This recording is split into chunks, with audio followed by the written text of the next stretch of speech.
All right, so we're going to talk hip, and I just wanted to first talk about how much weight is going through the hip. So when we're talking about the pathomechanics, biomechanics, and how and why injuries happen, I think you need to understand that all of the weight through our body is going up through our lower extremity and going through our hip, into our pelvis, through our spine, and the rest of our body. So we're generating a lot of force in our lower extremity.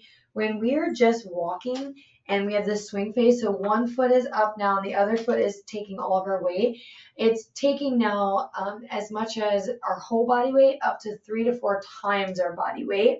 And then also when we're running, it can take up to 10 times that body weight. And the force is then going up this strong femur, which is built for that kind of force because it is the strongest bone in our body. And then it goes through this small femoral neck, which is a fragile part of our body that goes into the head, the femoral head, and attaches with the acetabular, which is really strong.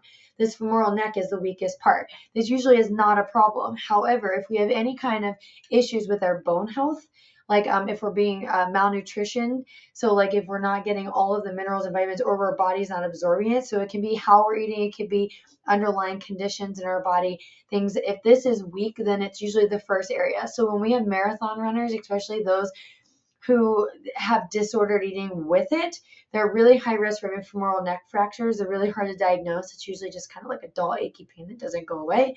And you can also get femur fractures that are stress fractures, that are like hairline type fractures going down the femur, and that's common in people with a lot of repetition with marathon running. Also, just something to take into consideration, especially for those who want to be physical therapists. If you're working with the elderly population, it's really important. Our bones start getting more fragile and weak, and they don't have the density that they should. So it goes to osteopenia and then osteoporosis, and it's very easy if we fall at any point. This femoral neck is very weak at that point, especially if you have osteopenia and osteoporosis, and it usually breaks pretty easily. That's why it's really important to do balance exercises and strengthening exercises in the elderly population to avoid any kind of femoral neck fracture, because the mortality rate, which is the rate of death after a hip fracture, is very high in the elderly. So when we get back to, we're talking about the muscles. One muscle that I haven't talked about in the anatomy part was the iliopsoas, which is going to come from our transverse process of T12 through L5.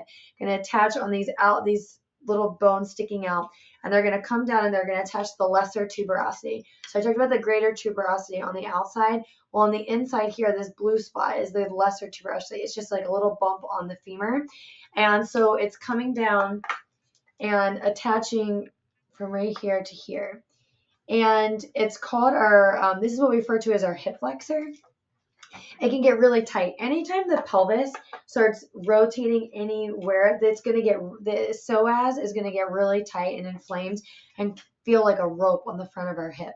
So when we talk about any kind of lower extremity muscular issue, like I had mentioned with the anatomy, if one muscle gets tight or imbalanced or shortened, or there's any kind of lower extremity injury that causes us to compensate, maybe we're putting too much weight on the right side versus the left side, or our hamstrings are really tight, and it's going to cause our hip flexor then. So if our hamstrings are really tight, then we're going to be coming back a little bit more, and now we're going to be stretching out our psoas, which is going to cause it to overwork, overload, and either strain or get spasmed, and then eventually it'll get tight, and then that might cause our hamstrings to then get strained, and it just kind of goes from there. So if you've ever dealt with like football preseason, you're going to see a lot of groin strains, a lot of hamstring strains, and probably a lot of psoas tightness and issues.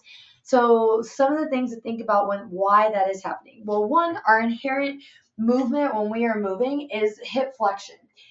The only way to stretch the hamstrings is to have hip flexion and our knee straight. This is not a functional movement. We're never doing this unless we're intentionally stretching the hamstrings. So the hamstrings get really tight on their own. Also, the converse, like the very opposite muscle group, is the biggest muscle group we have. Well, our glute max is in the back, very powerful, but our quads in the front are very powerful, and they can override our hamstrings. They should be at least 2 to 1 stronger than the hamstrings. That's a generic rule, but depending on if you're male or female and what sport you're in, that varies just slightly. But it's important to make sure that both of those muscle groups are as strong as they should be. They're functioning and firing appropriately, and they're not overly tight, because it will If the quads are injured or dysfunctioning, then the hamstrings will dysfunction. And then also the other thing is the adductors are very thin muscles on the inside. Inherently, we don't really adduct very much because we have another leg here blocking us, so we're not really going in very much. So that muscle gets weak. This powerful TFL and IT band is just a fascia, and then we have our butt muscles that are very big and very strong that also help us with that. And so it's very easy for our adductors to get really, really tight and really underworked. So anytime that a muscle is injured, the opposite muscle then is going to be overworked and overloaded. Anytime that a muscle is overloaded means it's taking on way too much force, and it's going to be strained, so you're going to have micro tearing, or it's just going to get really shortened and tight, and then that's going to cause the other side to be lengthened and be longer, and that will eventually tear it and stretch it out and have a strain. Or we can have tendinopathies where these muscles are attaching to these bones. It's going to start breaking down over time because it's being overworked.